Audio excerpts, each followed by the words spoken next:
We've got a new pair of windshield wipers to install on this 2002 Toyota Camry, and I'm pretty excited to put them on. We got Bosch Clear Advantage wipers. Bosch tends to be a name you can trust, but that's not always why you want to spend more to get these. If you go to, say, Advanced Auto, they could be about $15, depending on where you get them, prices change. But on Rock Auto, we got these for about $5 a piece. These windshield wipers are really easy to change. It's a very simple mechanism. And whenever these are lifted up, you gotta just keep in mind they're under spring tension, and if something were to get bumped, they could swing down and hit the windshield. It could crack it, so it's always good to just maybe have your hand here to catch it, just in case something happened. All you need to do is push in on this little tab here, and then push down on the windshield wiper, and then the whole thing is gonna loop up, around, and off.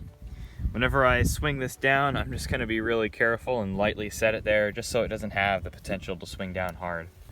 Man, and these were in bad shape. Okay, looks like we've got a little bit of hardware.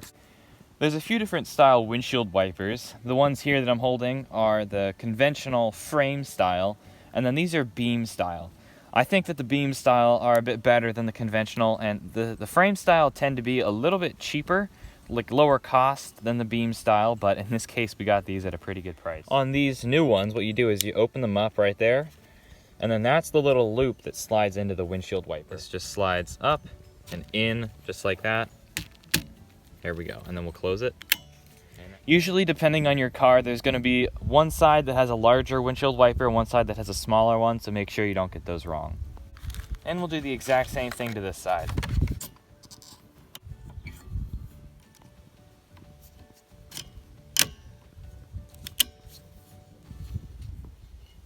And it's always nice once you get a new pair of wipers.